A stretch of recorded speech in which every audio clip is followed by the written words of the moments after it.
श्रीमद् भगवद गीता अध्याय 4 दिव्य ज्ञान। श्लोक 9 हिंदी अनुवाद। हे अर्जुन, जो मेरे आविर्भाव तथा कर्मों की दिव्य प्रकृति को जानता है वह शरीर को छोड़ने पर इस भौतिक संसार में पुनः जन्म नहीं लेता, अपितु मेरे सनातन धाम को प्राप्त होता है। अर्थात छठे श्लोक में भगवान के दिव्य धाम से उनके अवतरण की व्याख्या हो चुकी है। जो मनुष्य भगवान के आविर्भाव के सत्य को समझ लेता है वह इस भव बंधन से मुक्त हो जाता है और इस शरीर को छोड़ते ही वह तुरंत भगवान के धाम को लौट जाता है। भव बंधन से जीव की ऐसी मुक्ति सरल नहीं है। निर्विशेषवादी तथा योगी जन पर्याप्त कष्ट तथा अनेकानेक जन्मों के बाद ही मुक्ति प्राप्त कर पाते हैं। इतने पर भी उन्हें जो मुक्ति भगवान की निराकार ब्रह्म ज्योति में तादम्य प्राप्त करने के रूप में मिलती है वह आंशिक होती है और इस भौतिक संसार में लौट के आने का भय बना रहता है। किंतु भगवान के शरीर की दिव्य प्रकृति तथा उनके कार्यकलापों को समझने मात्र से भक्त इस शरीर के अंत होने पर भगवत धाम को प्राप्त करता है और उसे इस संसार में लौट के आने का भय नहीं रह जाता। ब्रह्म संहिता में यह बताया गया है कि भगवान के अनेक रूप तथा अवतार हैं। यद्यपि भगवान के अनेक दिव्य रूप हैं किंतु फिर भी वे अद्वैय भगवान हैं। इस तथ्य में को विश्वासपूर्वक समझना चाहिए।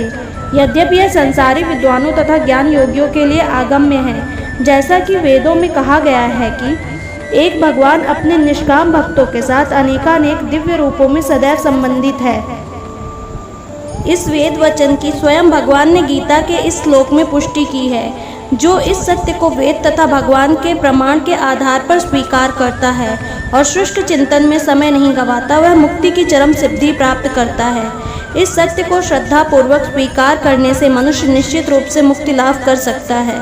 इस प्रसंग में वैदिक वाक्य तत्त्वमसि लागू होता है, जो कि कोई भगवान कृष्ण को परम ब्रह्म करके जानता है या उनसे यह कहता है कि आप वही परम ब्रह्म श्री भगवान हैं, वह निश्चित रूप से अविलंब मुक्त हो जाता है।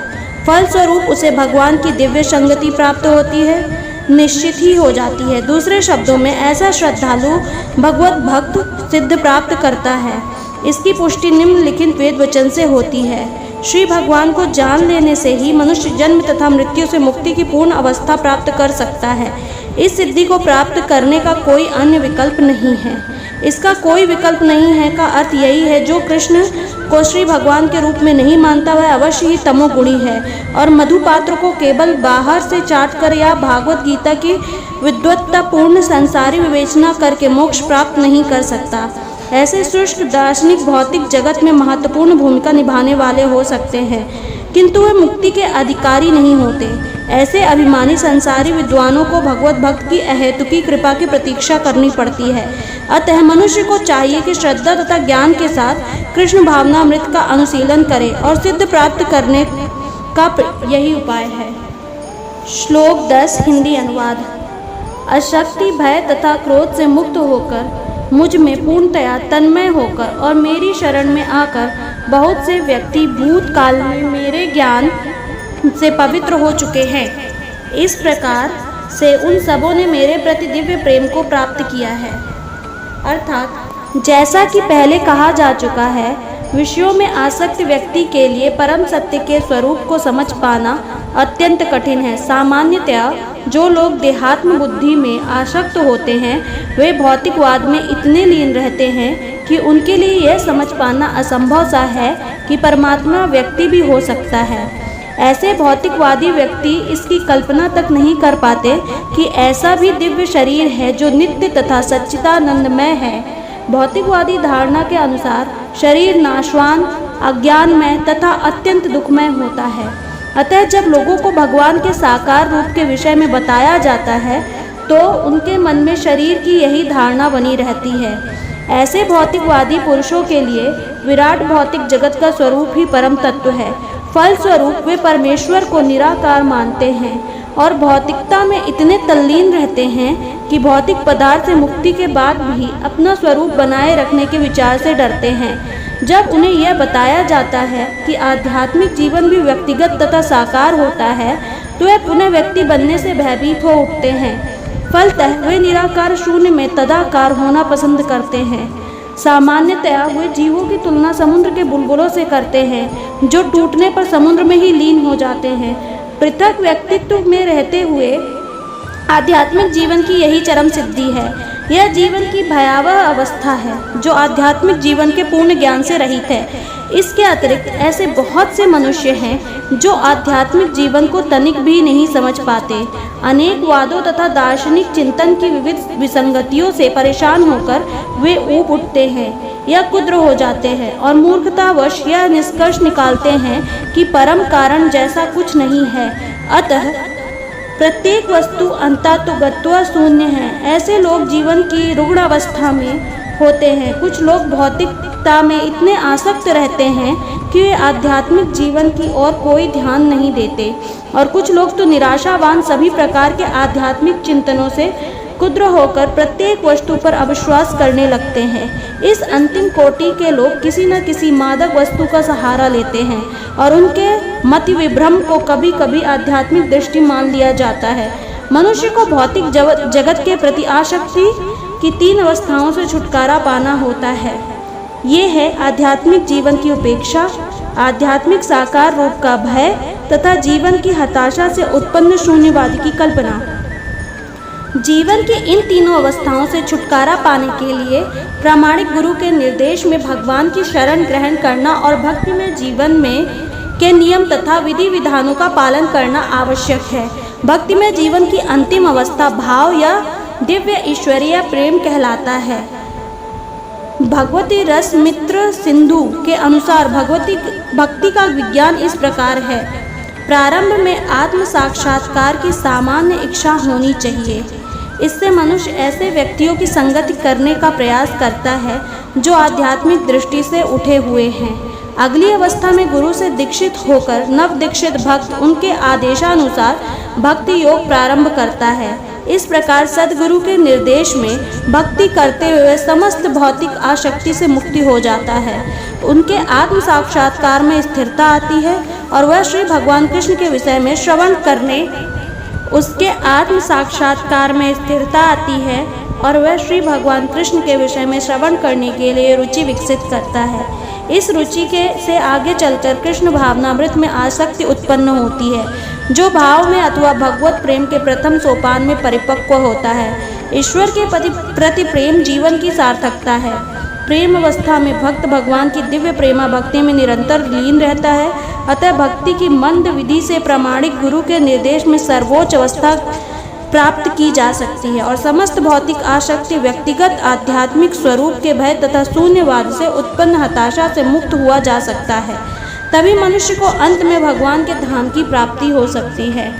श्लोक 11 हिंदी अनुवाद। जिस भाव से सारे लोग मेरी शरण ग्रहण करते हैं उसी के अनुरूप मैं उन्हें फल देता हूँ। हे पार्थ, प्रत्येक व्यक्ति सभी प्रकार से मेरे पथ का अनुगमन करते हैं, अर्थात प्रत्येक व्यक्ति कृष्ण को उनके विभिन्न स्वरूपों में खोज रहा है। भगवान श्री कृष्ण को अंशतः उनके निर्विशेष ब्रह्म ज्योति तेज में तथा प्रत्येक वस्तु के कण कण में रहने वाले सर्वव्यापी परमात्मा के रूप में अनुभव किया जाता है। लेकिन कृष्ण का पूर्ण साक्षात्कार तो उनके शुद्ध भक्त ही प्राप्त कर सकते हैं। फलतः कृष्ण प्रत्येक व्यक्ति की अनुभूति के विषय हैं और इस तरह कोई भी और सभी अपनी अपनी इच्छा के अनुसार तुष्ट होते हैं। दिव्य जगत में भी कृष्ण अपने शुद्ध भक्तों के साथ दिव्य भाव से विनिमय करते हैं, जिस तरह कि भक्त उन्हें चाहता है। कोई एक भक्त कृष्ण को परम स्वामी के रूप में चाह सकता है, दूसरा अपने सखा के रूप में, तीसरा अपने पुत्र के रूप में और चौथा अपने प्रेमी के रूप में। कृष्ण सभी भक्तों को समान रूप से उनके प्रेम की प्रागढ़ता के अनुसार फल देते हैं। भौतिक जगत में भी ऐसा ही विनिमय की अनुभूति होती है और वे विभिन्न प्रकार के भक्तों के अनुसार भगवान द्वारा समभाव से विनिमय की जाती है। शुद्ध भक्त यहाँ पर और दिव्य धाम में भी कृष्ण का सानिध्य प्राप्त करते हैं और भगवान की साकार सेवा कर सकते हैं। इस तरह वे उनकी प्रेमा भक्ति के दिव्य आनंद प्राप्त करते हैं। किंतु जो निर्विशेषवादी हैं और जो जीवात्मा के अस्तित्व को मिटाकर आध्यात्मिक आत्मघात करना चाहते हैं, कृष्ण उनको भी अपने तेज में लीन करके उनकी सहायता करते हैं। ऐसे निर्विशेषवादी सच्चिदानंद भगवान को स्वीकार नहीं करते। फलतः वे अपने व्यक्तित्व को मिटाकर भगवान की दिव्य सगुण भक्ति के आनंद को प्राप्त नहीं करते। उनमें से जो कुछ भी निर्विशेष सत्ता में दृढ़तापूर्वक स्थिर नहीं हो पाते, वे अपनी कार्य करने की सुप्त इच्छाओं को प्रदर्शित करने के लिए इस भौतिक क्षेत्र में वापस आते हैं। उन्हें वैकुंठ लोक में प्रवेश करने नहीं दिया जाता, किंतु उन्हें भौतिक लोक में कार्य करने का अवसर प्रदान किया जाता है। जो सकाम कर्मी हैं, भगवान उन्हें यज्ञेश्वर के रूप में उनके कर्मों का वांछित फल देते हैं। जो योगी है और योग शक्ति की खोज में रहते हैं, उन्हें योग शक्ति प्रदान करते हैं। दूसरे शब्दों में प्रत्येक व्यक्ति की सफलता भगवान की कृपा पर आश्रित रहती है और समस्त प्रकार की आध्यात्मिक विधियां एक ही पथ में सफलता की विभिन्न कोटियां हैं। अतः जब तक कोई है कृष्ण भावनामृत की सर्वोच्च सिद्धि तक नहीं पहुंच जाता, तब तक सारे प्रयास अपूर्ण रहते हैं। जैसा कि श्रीमद् भागवत में कहा गया है कि मनुष्य चाहे निष्काम हो या फल का इच्छुक हो या मुक्ति का इच्छुक ही क्यों ना हो, उसे पूरे सामर्थ्य से भगवान की सेवा करनी चाहिए, जिससे उसे पूर्ण सिद्धि प्राप्त हो सके, जिसका पर्यासान कृष्ण भावनामृत में होता है। श्लोक 12 हिंदी अनुवाद। इस संसार में मनुष्य सकाम कर्मों में सिद्धि चाहते हैं, फल स्वरूप वो देवताओं की पूजा करते हैं। निर्संदेह इस संसार में मनुष्यों को सकाम कर्म का फल शीघ्र प्राप्त होता है, अर्थात इस जगत के देवताओं के विषय में भ्रांत धारणा है और विद्वता का दंभ करने वाले अल्पज्ञ मनुष्य इन देवताओं को परमेश्वर के विभिन्न रूप मान बैठते हैं। वस्तुतः ये देवता ईश्वर के विभिन्न रूप नहीं होते, किंतु वे ईश्वर के विभिन्न अंश होते हैं। ईश्वर तो एक है, किंतु अंश अनेक है। वेदों का कथन है कि ईश्वर एक है, कृष्ण ही एकमात्र परमेश्वर है। सभी देवताओं को इस एक भौतिक जगत का प्रबंधन करने के लिए शक्तियाँ प्राप्त है। ये देवता जीवात्मा हैं, जिन्हें विभिन्न मात्रा में भौतिक शक्ति प्राप्त है। वे कभी परमेश्वर, नारायण, विष्णु या कृष्ण के तुल्य नहीं हो सकते। जो व्यक्ति ईश्वर तथा देवताओं को एक स्तर पर सोचता है, वह नास्तिक या पाखंडी कहलाता है। यहाँ तक कि ब्रह्मा तथा शिवजी जैसे बड़े बड़े देवता भी परमेश्वर की समता नहीं कर सकते। वास्तव में ब्रह्मा तथा शिव जैसे देवताओं द्वारा भगवान की पूजा की जाती है। तो भी आश्चर्य की बात है कि अनेक मूर्ख लोग मनुष्यों के नेताओं की पूजा उन्हें अवतार मानकर करते हैं। ये देवता पद इस संसार के शक्तिशाली मनुष्य या देवता के लिए आया है, लेकिन नारायण, विष्णु या कृष्ण जैसे भगवान इस संसार के नहीं हैं। वे भौतिक सृष्टि से परे रहने वाले हैं। निर्विशेषवादी के अग्रणी श्रीपाद शंकराचार्य तक मानते हैं कि नारायण या कृष्ण इस भौतिक सृष्टि से परे हैं। फिर भी मूर्ख लोग देवताओं की पूजा करते हैं, क्योंकि वे तत्काल फल चाहते हैं। उन्हें फल मिलता भी है, किंतु वे ये नहीं जानते कि ऐसे फल क्षणिक होते और अल्प ज्ञान मनुष्य के लिए हैं। बुद्धिमान व्यक्ति कृष्ण भावनामृत में स्थित रहता है। उसे किसी तत्काल क्षणिक लाभ के लिए किसी तुच्छ देवता की पूजा करने की आवश्यकता नहीं रहती। इस संसार के देवता तथा उनके पूजक इस संसार के संहार के साथ ही विनिष्ट हो जाएंगे। देवताओं के वरदान भी भौतिक तथा क्षणिक होते हैं। यह भौतिक संसार तथा इसके निवासी, जिसमें देवता तथा उनके पूजन भी सम्मिलित हैं, विराट सागर में बुलबुलों के समान होते हैं। किंतु इस संसार में मानव समाज क्षणिक वस्तुओं यथा संपत्ति, परिवार तथा भोग की सामग्री के पीछे पागल रहता है। ऐसी क्षणिक वस्तुओं को प्राप्त करने के लिए लोग देवताओं के या मानव समाज के शक्तिशाली व्यक्तियों की पूजा करते हैं। यदि कोई व्यक्ति किसी राजनीतिक नेता की पूजा करके सरकार में मंत्री पद प्राप्त कर लेता है, तो वह सोचता है कि उसने महान वरदान प्राप्त कर लिया। इसलिए सभी व्यक्ति तथा कथित नेताओं को साष्टांग प्रणाम करते हैं, जिससे वे क्षणिक वरदान प्राप्त कर सके, और सचमुच उन्हें ऐसी वस्तुएं मिल भी जाती हैं। ऐसे मूर्ख व्यक्ति इस संसार के कष्टों के स्थायी निवारण के लिए कृष्ण भावनामृत में अभिरुचि नहीं दिखाते। वे सभी इंद्रिय भोग के पीछे दीवाने रहते और थोड़े से इंद्रिय सुख के लिए वे शक्तिप्रद जीवों की पूजा करते, जिन्हें देवता कहते हैं। यह श्लोक इंगित करता है कि विरले लोग ही कृष्ण भावनामृत में रुचि लेते हैं। अधिकांश लोग भौतिक भोग में रुचि लेते हैं। फलस्वरूप वो किसी न किसी शक्तिशाली व्यक्ति की पूजा करते हैं।